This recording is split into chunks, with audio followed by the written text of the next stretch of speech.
I always have a saying. I always say, I look at things not for what they are.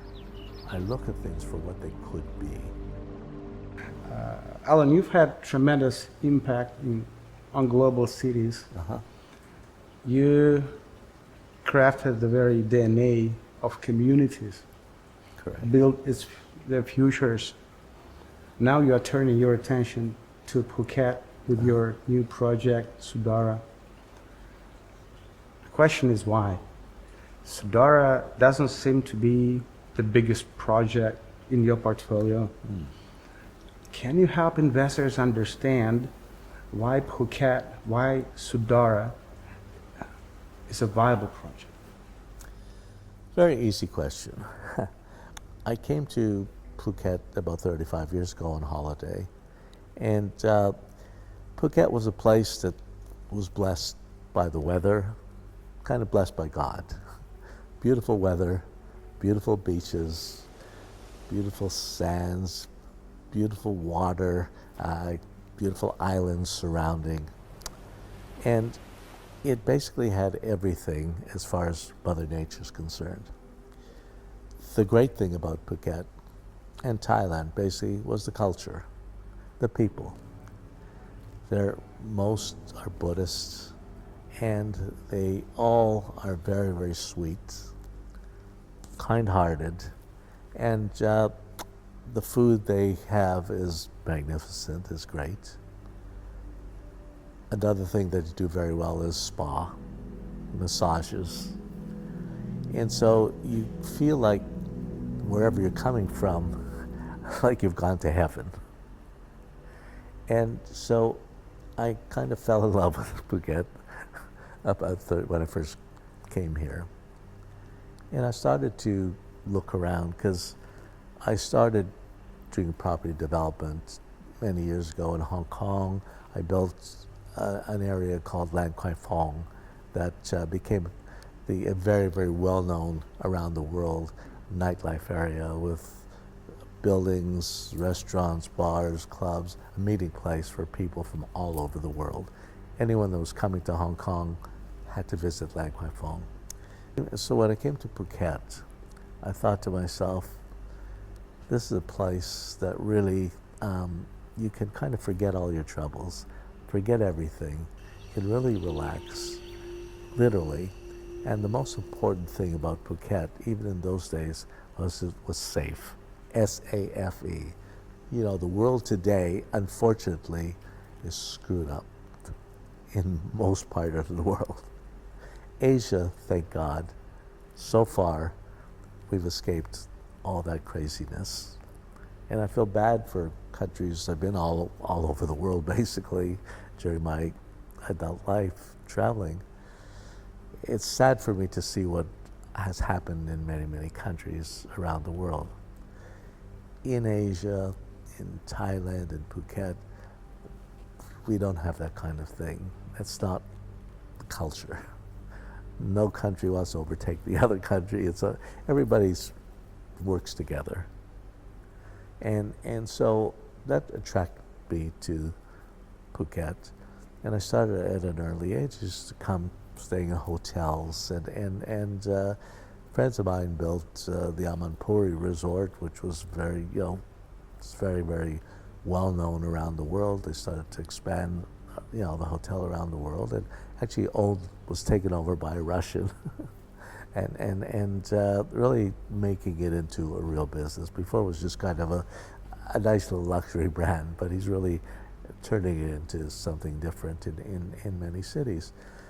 And I saw in the last number of years Phuket really changing. I started my first project. I decided to build a house for myself. Actually, where we're sitting right at this minute doing this interview is my house. And my house, the way I originally bought it, it was a piece of land that I saw that somebody offered to me, and I wound up, my wife didn't want anything. I said, don't worry, I'm not doing anything. But once I started, I kind of got the bug to build a house for ourselves here. And so I bought the land, and really built with a friend of mine who was an architect. We built an 8,000 square meter house with, and you know, Pavel, you've been here, had dinner here, taken you around, and you've seen the house is something very, very special. We've got 25 full-time staff here. We've got 12 bedrooms. You know, we've got it's like a boutique hotel, the way I built it. And so I thought to myself, this became a very famous landmark. It's called Sudara, a very famous landmark here in Phuket. And so while we had finished it, across the bay from here, we're in a place called Kamala, and you know, right near beaches and all that. And so there was this piece of land that a Thai developer was starting to develop, and he got into financial trouble and couldn't finish it. It was kind of a mess. It was on a hillside, and because of the house, I became famous here in Phuket. So he called my staff and said, would I be interested to look at it? And I thought to myself, maybe that's something that could work, because I face it from my house every day. I want to face something beautiful. For my style, like I say, I grew up in fashion. I love beauty. For me, everything is fashion. Everything must be special that I do. And so I decided to do a hotel there, and we called it Andara. And we built this hotel about 17 years ago. And and then we started to sell some of the villas. It was villas and residences. And we started to sell them off. And when I started at a low price to sell them off. I think I sold about 1.8 million US dollars was my first villa. I was testing the market at the time. And I sold out with the whole hotel. Yeah, and by the way, it's a Michelin star now. We just got a Michelin star for the hotel for Andara. And so people loved it. And so people came to the hotel and buyers who bought it, they put it into rental pool, and then we'd also rent out for them so that they can also share income. And so they didn't have to, it was an investment for many people. And some people moved here permanently into them. And so we started to do really, really well with it. Andara became very famous. And I loved it because the values increased dramatically. From the 1.8 million for my first villa that I sold, right? The next jump was to 5 million US dollars for the same 1.8 million. From 5.8, it went to, well, the one at the top was just sold for about 12 million. And some people asking 15 million now. So they made a lot more money than me, but I didn't care. I love to, you know, money's something that, thank God, is okay. I'm okay with. I just like to create beautiful things, and so, and now everybody's so happy. You know, we do really good management for it. Andara in the island in Phuket has become very well known, and then from that we built Andara's Signature, which was around the corner, which was more upmarket, even more expensive, and just some famous people had bought villas there, really beautiful, really, really, you know, dramatic, all based around this house actually. And so from there, I decided, now we sold that out. You know, for a while then I built a small shopping center called the Plaza, and yeah, where some of the offices are. And so I just thought to myself, wow, this is really, it's great. It built up a lot of staff here. And I had a lot of experience in construction in Phuket. I understood the culture, and I built a reputation amongst construction builders and, you know, pilers and all that. And also working with the government. They knew me. I have a very good local Thai girl that also helps. She lives here full time, and she's very well known.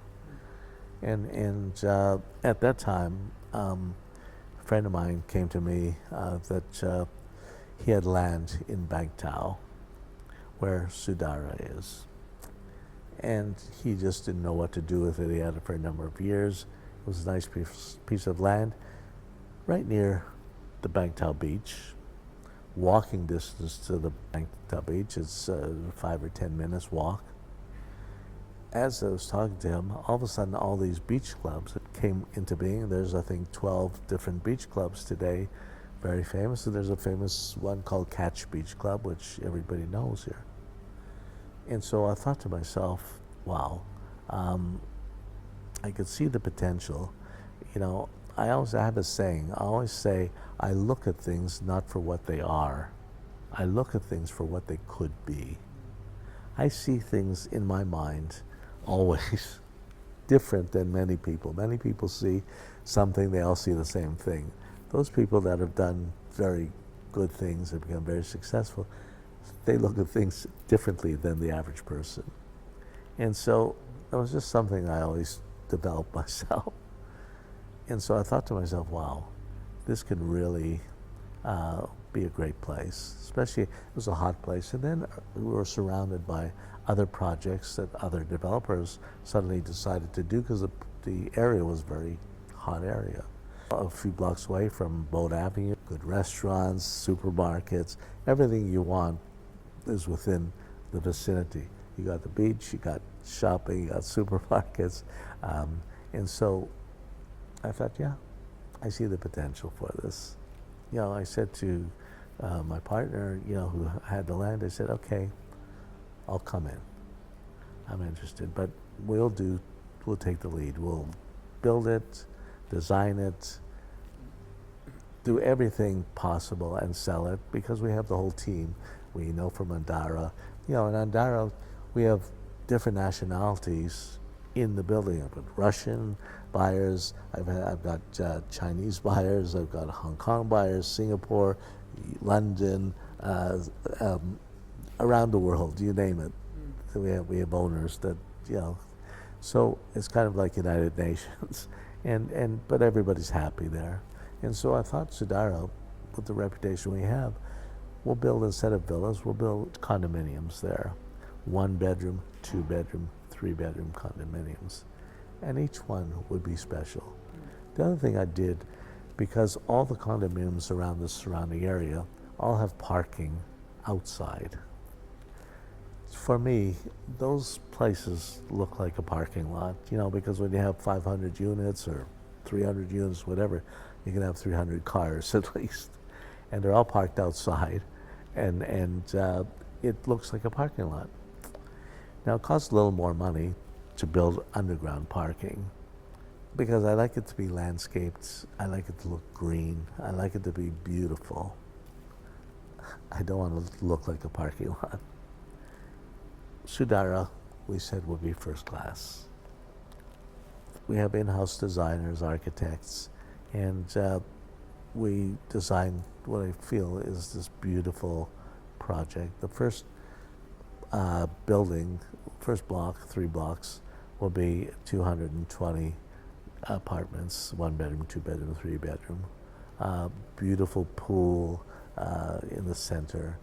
And then when phase 2 will come along, it'll be another something like 250 units. But each one is special, feels special. The size of the units, you know, are very spacious, very nice. Higher ceilings, you know, I don't like low ceilings. And and we have beautiful furniture package, which we can include.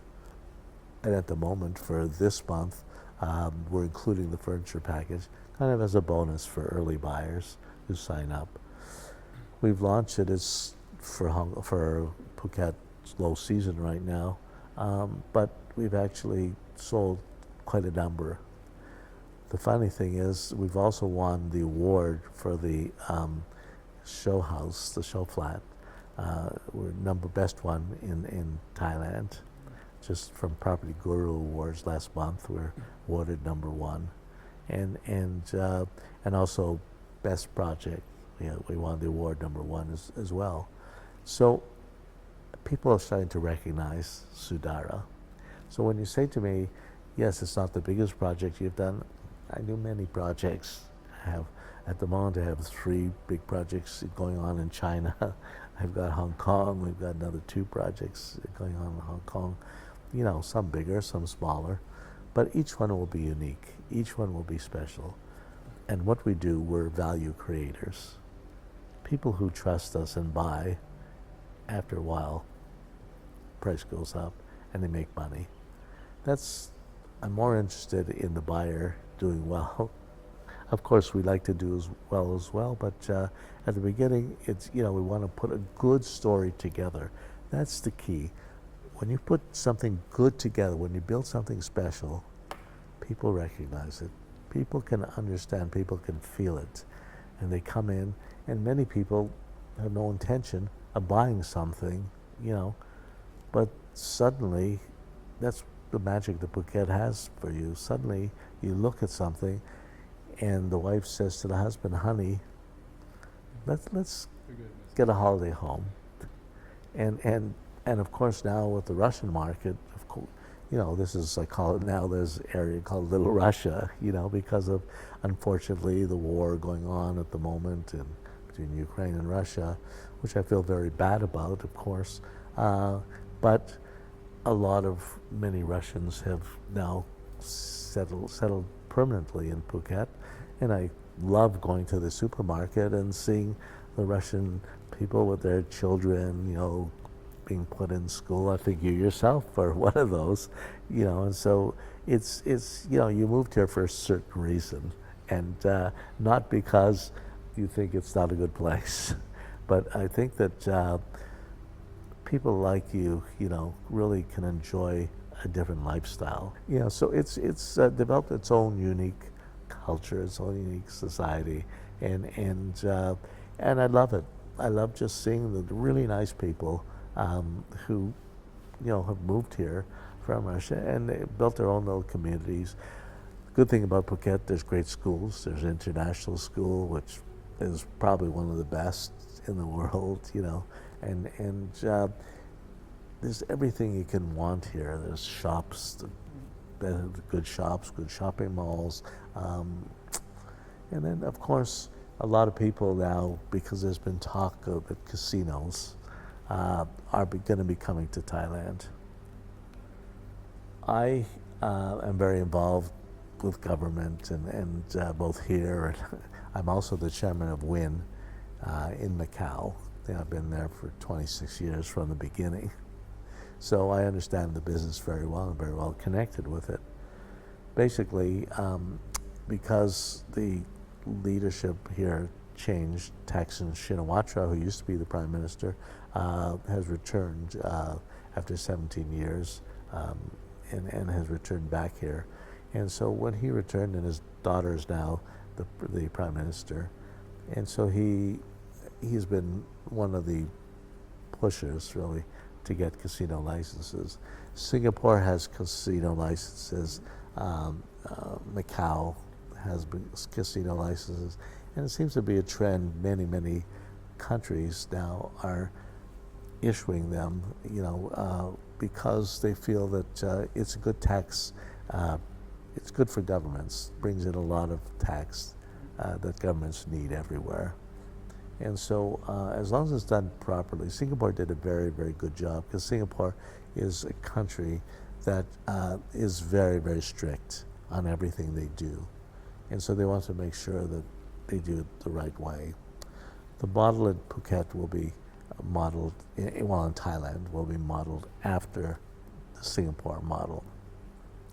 So I think that they know at the moment it's been ratified in the parliament. So that's the first step. Going ahead, right at the moment, there's 2 that are planned for Bangkok, big city.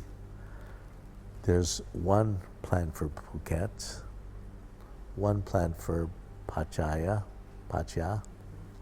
and 1 for the eastern seaboard.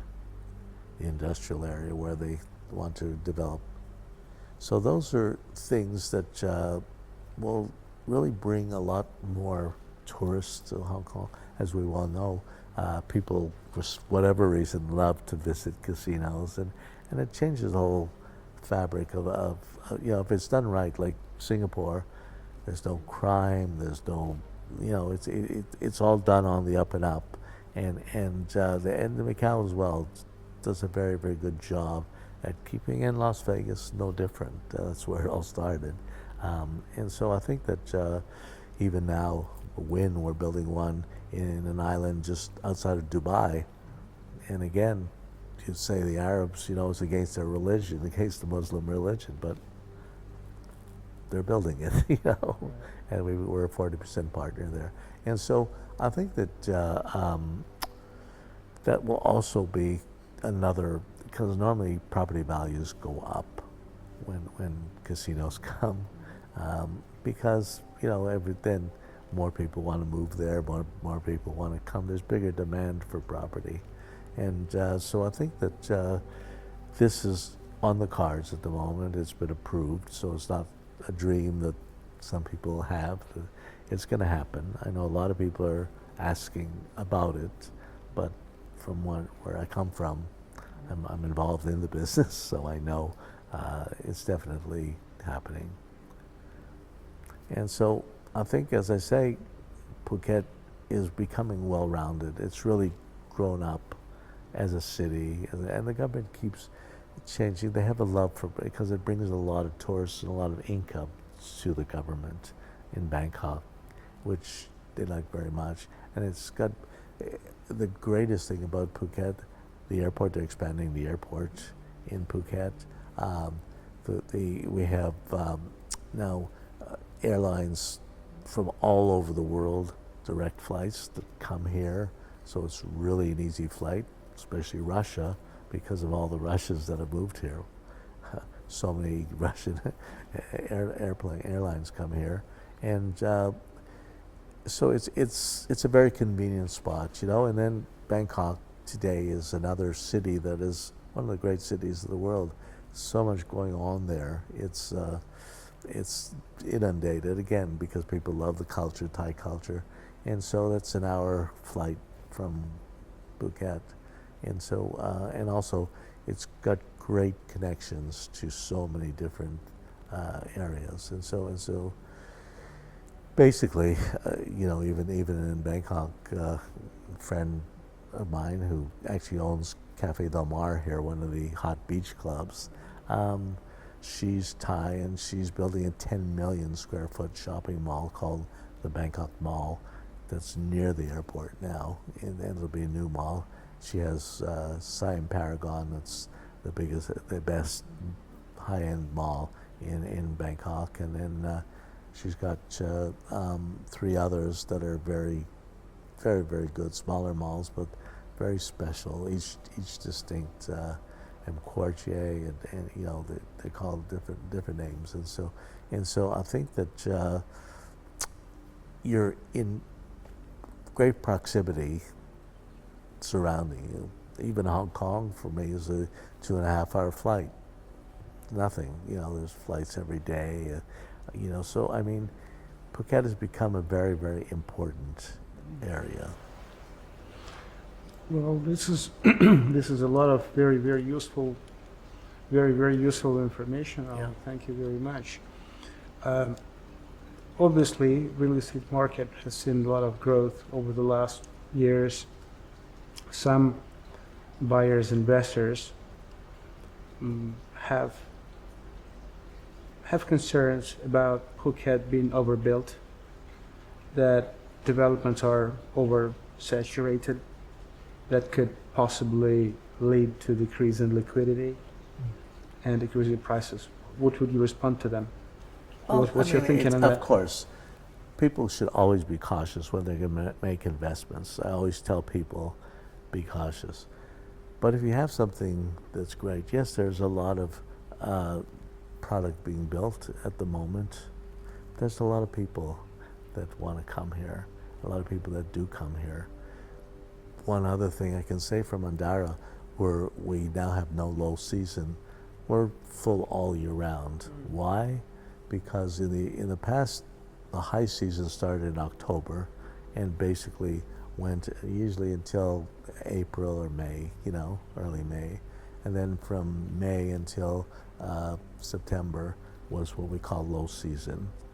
People, because it was summertime, and in other countries they really didn't have to travel to a warm climate.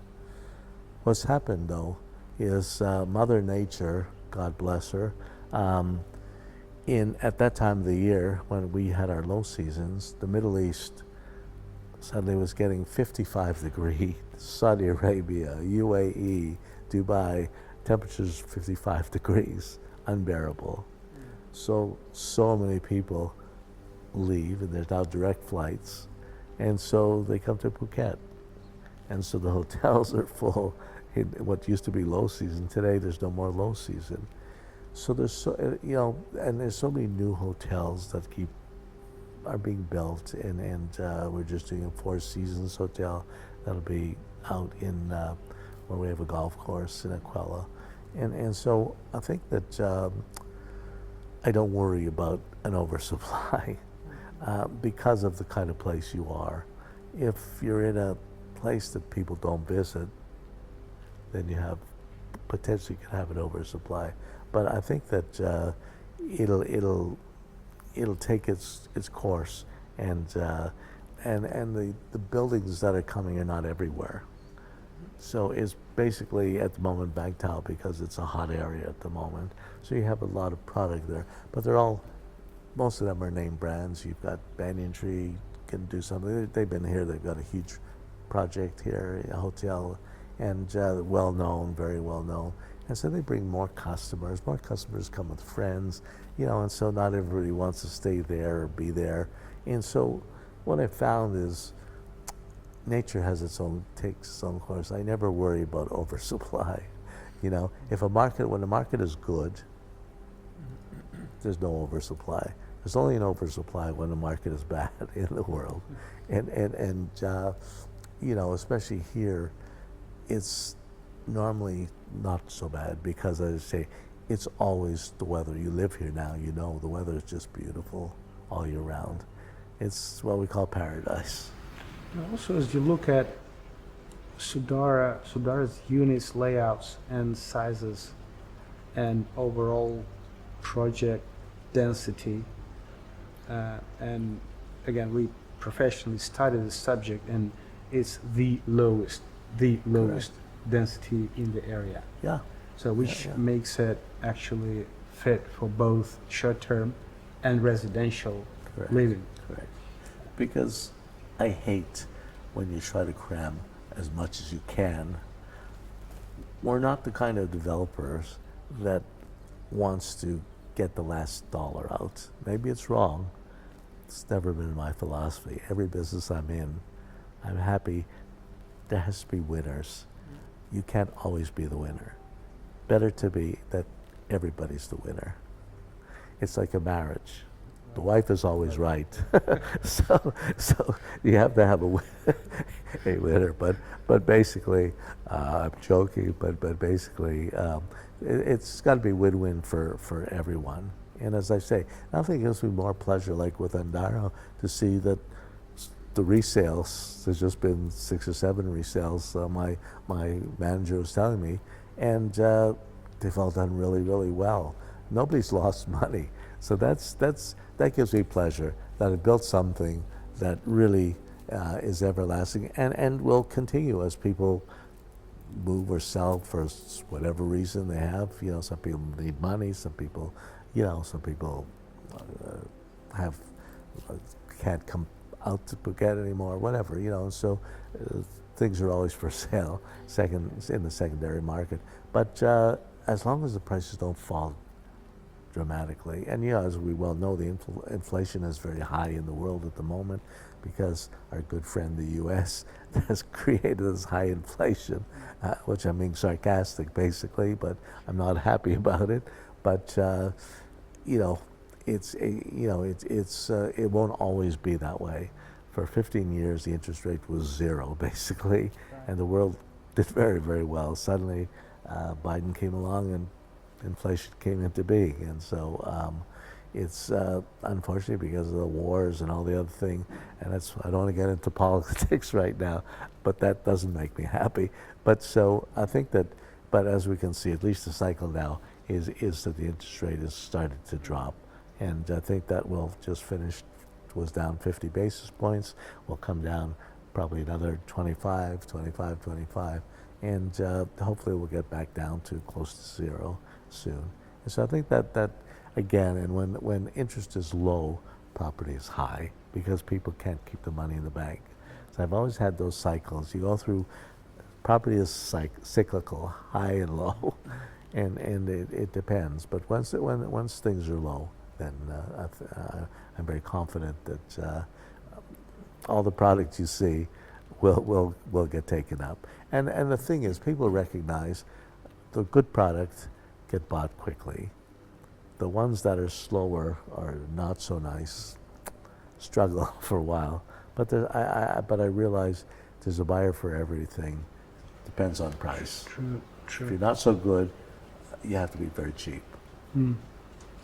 Well, it looks like, as you look at Sudara and the concept, the, again, layouts and common areas, how it's still designed, it's not really about quantity, it's about quality. Well, that's always been, we're always equality. We always think, because I never think like an owner. In every business that I'm in, many businesses, in every business I'm in, I always think as a customer. I always look at things through customers' eyes. For me, that's so important because I always think, if I look at it as a customer, would I buy this? Why would I buy this? What would make it buy it? Or if it's not good, why wouldn't I buy it? What's wrong with it? And so we get it right by looking like the customer. All those people that are watching this, hopefully, we try to please them. We try to look as if we are part of them and looking through their eyes. Would they like this kind of product? And if you build something nice, you design something nice. My designers are with me for many years. They know exactly what we want. And they also have, it's the DNA of certain products. You know, everybody has a different reputation, a different DNA, and that's what creates brands. That's, hotels are a perfect example. Why do people stay in Four Seasons? You know, business people think it's a better brand than some of the other ones. You know, so it's if we can give a little bit back and make it special. A property purchase is a very big step for many people. You know, they have to think many times, and so you really want it to be special for them, and that's the way we always design, and we always look at it. I never look at the price. I always look at what is nice, what is beautiful, and then we try to put on a fair price, because I want to leave room for the end buyer to be able to make money if they have to sell it. I don't need to get the top dollar for it. Maybe it's wrong, but it's always been my philosophy in every business. I think after 20 years of pure success of Sudara and other projects, you'll be the one who decides what is right and what is wrong.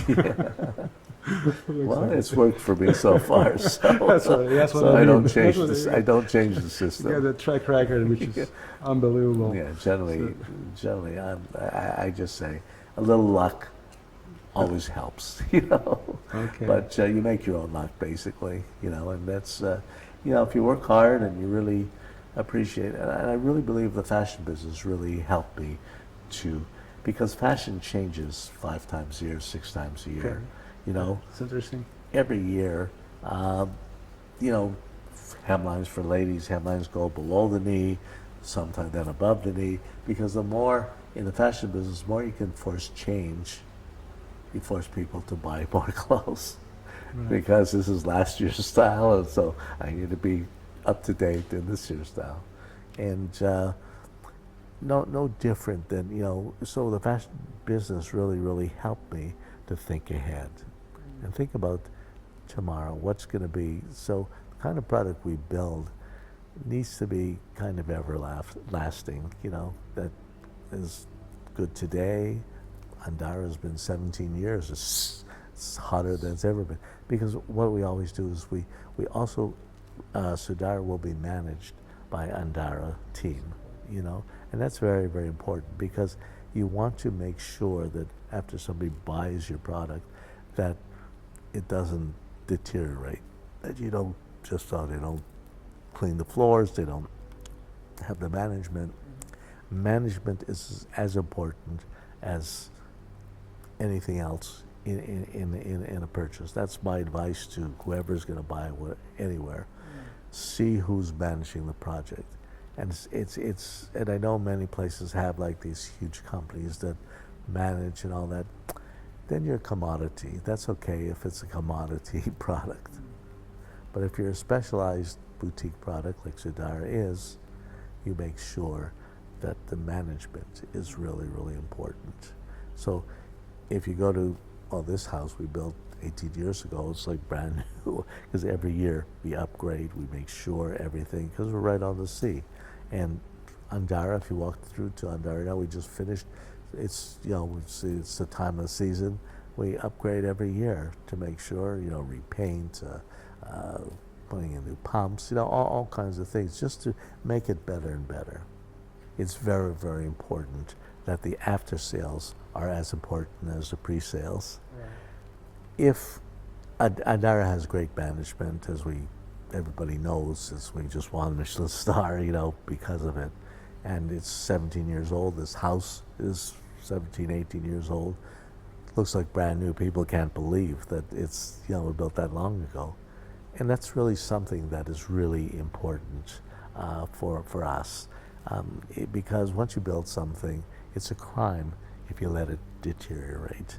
So we have our Andara team, which will be, some of them will be moving into Sudara once it's ready, and bring all the wonderful management that we have over there, bring it to Sudara.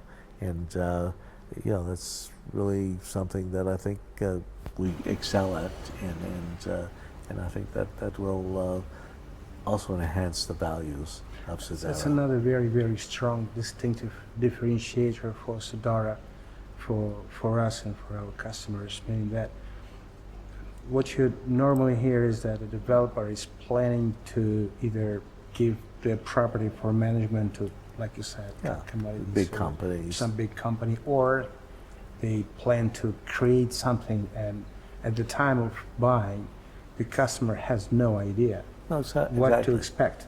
Oh, I know that. As I say, I always think of myself as a customer, and always think, do I want to buy something, and then find out, oh, this doesn't work, that doesn't work, the services are no good, you know, the television reception is not good, whatever. And so for me, it's really important that everybody comes. People come here to relax. They don't come here to have headaches. And that, I know, is really, really important for me. You know, I don't want anyone to have a headache. Unfortunately, I'm the one that has the headache always, but not really. Thank God I don't have to worry. I sleep well at night. But no, I mean, that's basically, in seriousness, that's really what we pride ourselves on, the after service. And again, that's something that is very important to me. It's a very, very serious competitive advantage of this very project, I think. I mean, the level of detail which you have attended to, I mean, it's unbelievable. You know, we checked plans and we asked your team questions such as, okay guys, can we see how the project is protected against floods? Can we see how the project is protected against other natural disasters? What's going to happen if? Yeah. So. Well, you know, we ask the same questions when we build it, before we build it. Sure. And so we make sure that we try to eliminate any possibility. Now, Mother Nature, you never know. You know, the world is crazy today. But in essence, we try to avoid every problem that can happen.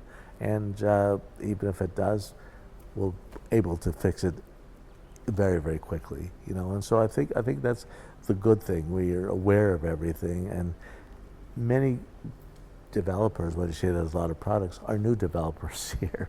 You know, even the ones from Bangkok, they didn't come to Phuket before, you know, and so they're just building and go back to Bangkok, you know.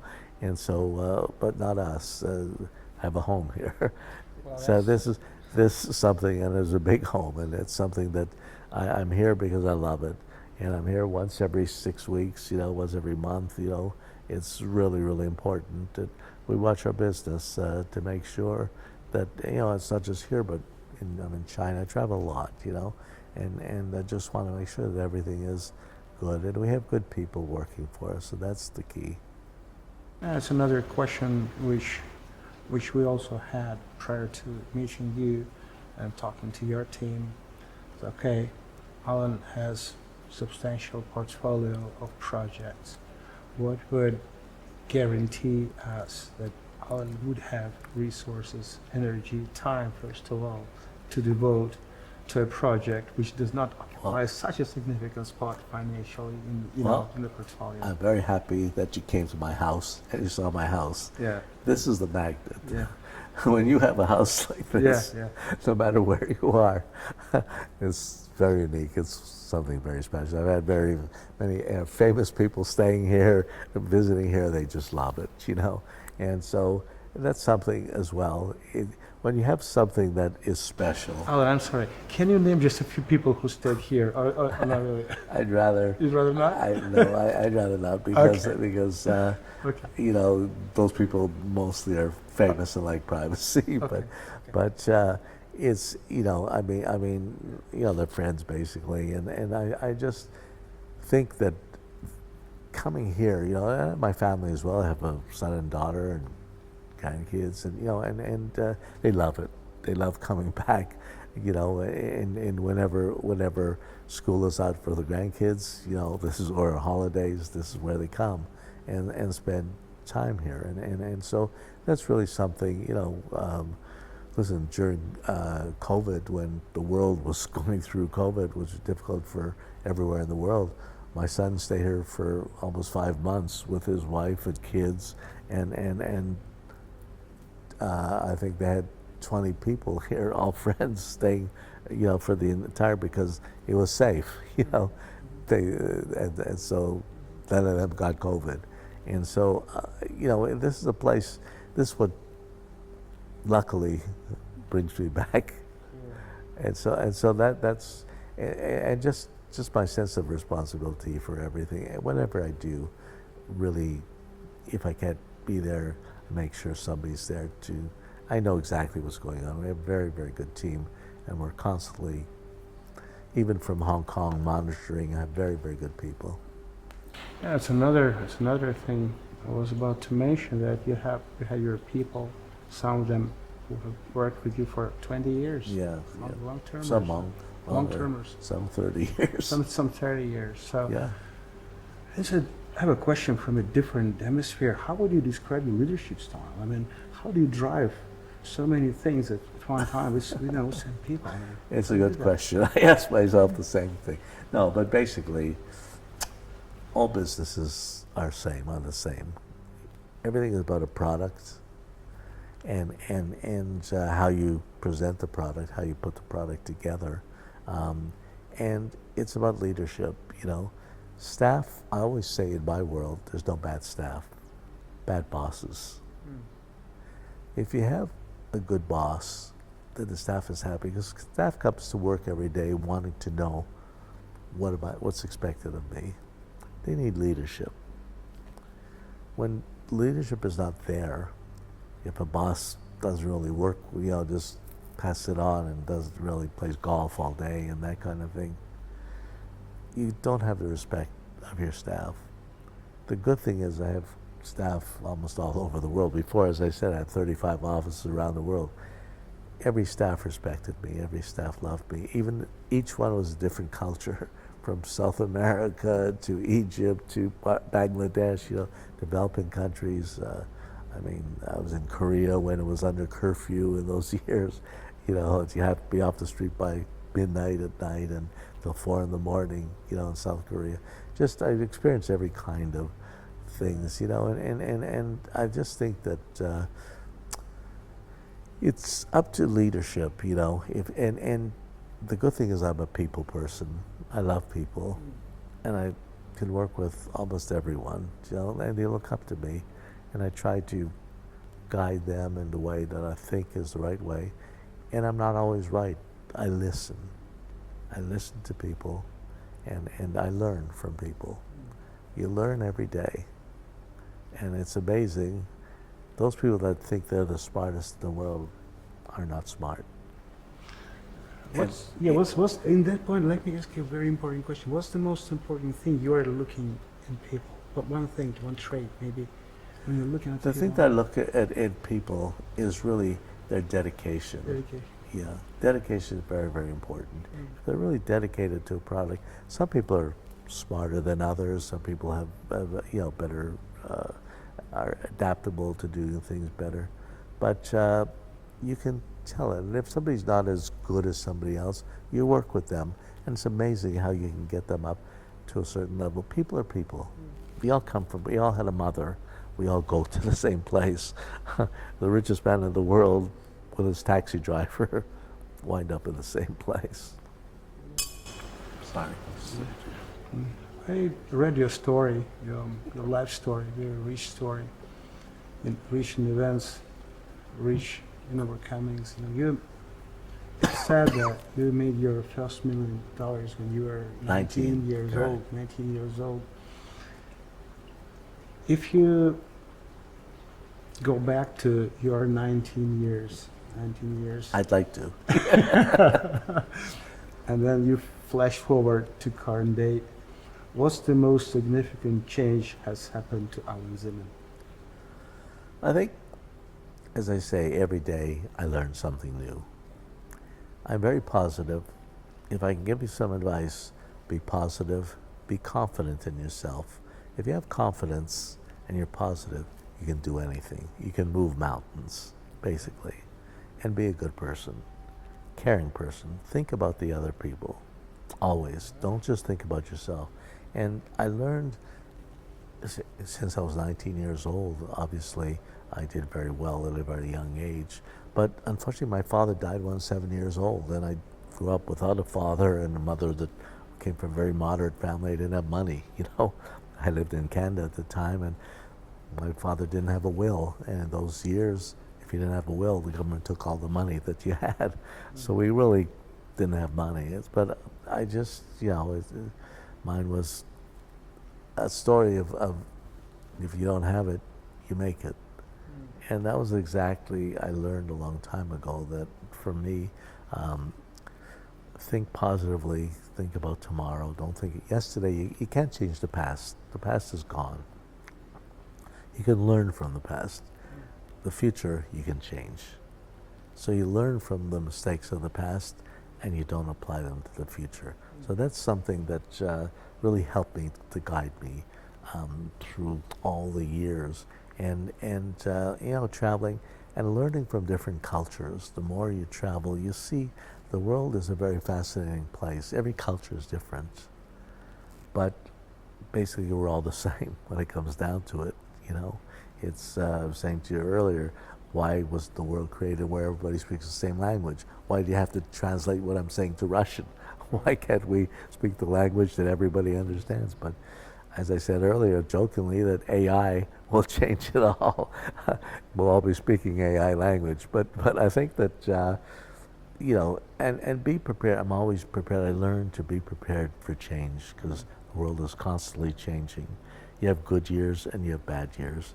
And, you have inflation, you have disinflation, you have many, many things. You have to be prepared for every kind of situation. And just because you might be in a bad situation doesn't mean you have to stay there. And so that's basically, you just learn from your errors, from mistakes, and from other people's mistakes. And you learn not to do that. And again, with leadership, and I compare it to a sports team, when you have a team, let's say it's football, and you have a team, and you have a coach that works, and you have a team with players that they're not all superstars, but everybody works together. And normally they'll win the World Cup, because the ones that have just a few superstars that just play with themselves on their own, it's hard within a company, within a sports team, to win. Many times, when the people work together and with a good coach that really inspires them, I really admire that. And I think that, I think every business is the same thing. If you have a leader, a boss, who really works with inspiration, works and puts the right people in the right positions. Not everybody's good in finance, not everybody's good in design, not everybody's good in, in learning. Everybody has a different specialty. Understanding your people and putting them, each one, in, like a sports team, in the right position. And you have that, you have a good team and you have a good business. It's coming from you. It sounds so simple, so so direct. Well, you make it simple. I realize how much. Well, behind. you make it simple, because if you complicate it, it's difficult and Right. you won't do it. So for me, simplify everything. I say I'm not smart. I like to simplify everything. I don't like to work. I like to make everything simple and then enjoyable. When it's not simple, it's work. You hate it. Right. Do you have any daily daily routines which you have been doing for the last many years? Well, that's habits, something that passions? keeps me going. Is that my father died, I said, at 7 years old of a heart attack, and I learned at a very young age about life. And so I said I will hopefully outlive him, and thank God I did. I started to exercise more than 50 years ago. Every morning I do exercise 1 hour and 20 minutes of my life. Every morning, the first thing I do in the morning, no matter where I go, if I'm traveling, I'm staying in a hotel, my assistant knows I don't care about the room. To me, the gym is more important. What's the gym like? If they have good equipment, if they've got whatever, then I'll stay in the hotel. The room is secondary. Sleeping is sleeping. When I'm sleeping, I don't care. I don't know what's going on. So I think that that's something for me that's very, very important.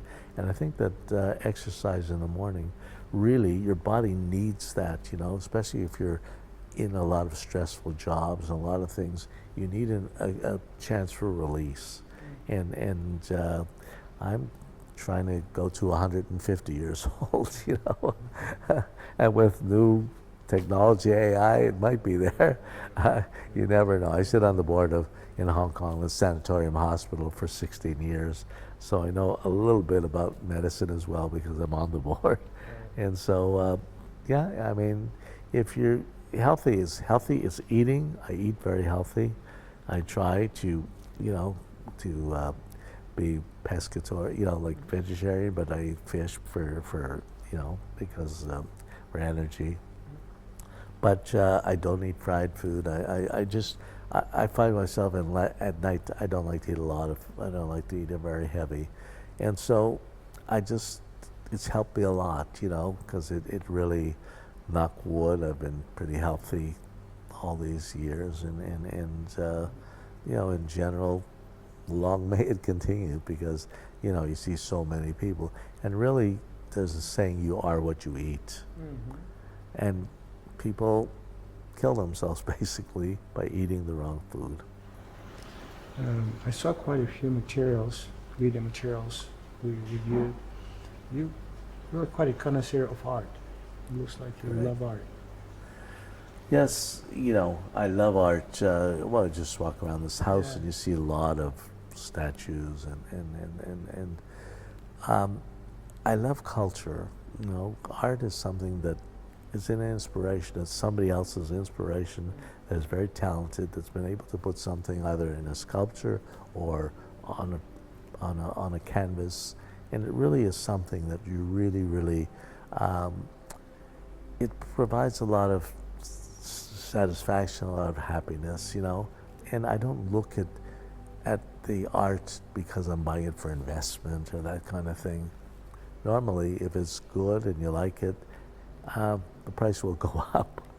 I don't think I've ever sold anything that I've bought, but many people collect, and I used to be partners with Steve Wynn, from the casinos, and he was known as one of the greatest in the United States, one of the greatest art collectors in the world. Unfortunately, he's blind now; he can't see. He had suffered from a disease called retinal pigmentosis, but he had a lot of fame as very expensive art, and to me, it's not the price that I care about.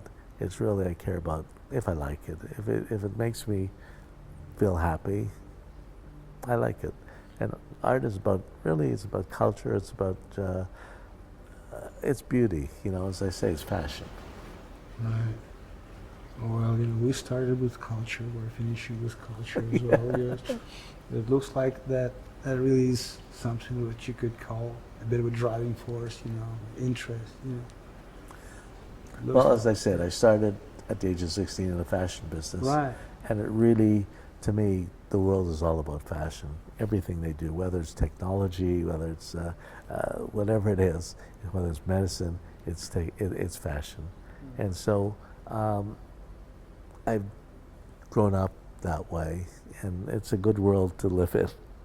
And so that's why what we build, that's why Sudara, getting back to Sudara, I'm very proud of what the end result will be. And so I think you can tell from the sketches it's real, because the kind of contractors we work with have the same quality, must be perfect. And that's really that they know. That's something that we demand. I don't go for just the cheapest contractor, the cheapest price, running a tender and just getting the cheap. Now, so for me, I've worked with most of my contractors for many, many years, and the finishing is really important. So that's why when I talk about fashion, I'm anxious to get Sudara under control, out of the way, because I think it'll be another fashionable statement for Phuket, and I like to make people happy, and it'll make a lot of those people that buy, I think, will derive a lot of happiness. Yeah, that was my key question. What do we expect from Allan, like a few years from now? Is he gonna drive? In New Materials, he keeps saying it's a new chapter. So I'm really is curious and really anticipating to see that content of this new chapter. Allan will continue, because Allan's very open-minded. I love technology, especially what's going on in the world now with robotics, with AI, with so many different things change.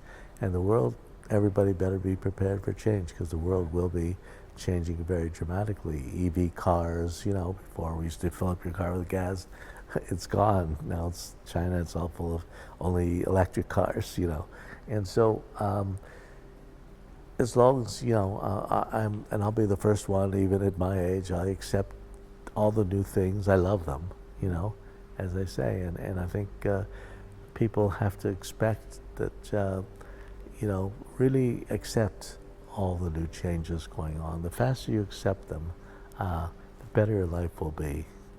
And otherwise you'll get left behind. The world is changing very, very rapidly. And young people are brought up a lot different than their parents, because they're growing up at the age of the internet, of social media. Everything is on social media. And that's something that really is driving the world. It's a new world, and young people themselves, many, they call lying flat in China. They don't want to work. They just want to enjoy their life, and they want to balance, unlike their parents have slaved basically to put them through university and put them through school. It's a different world. We have to be accepting of everything. And the thing is, I'll leave you with this: if everybody was compatible and got along with one another, and we all want the same thing, basically, a better world and a better life for our children. If everybody could work together, the world would be a wonderful place. Beautiful. That's beautiful. Well, thank you very much for letting us know you on both business and personal level.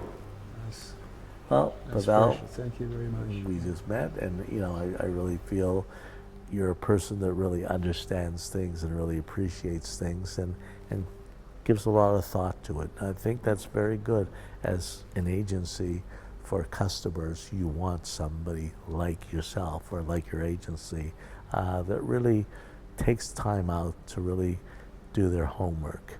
And because basically people coming to buy, they don't have a lot of time, they're only here for a few days, they don't know the market, but at least you can give them the confidence that you've already done the homework, the groundwork. And honestly, I've never done something like this with our other agents because they're just agencies, and they just come and bring their customers, and they make the decision, they get their commission.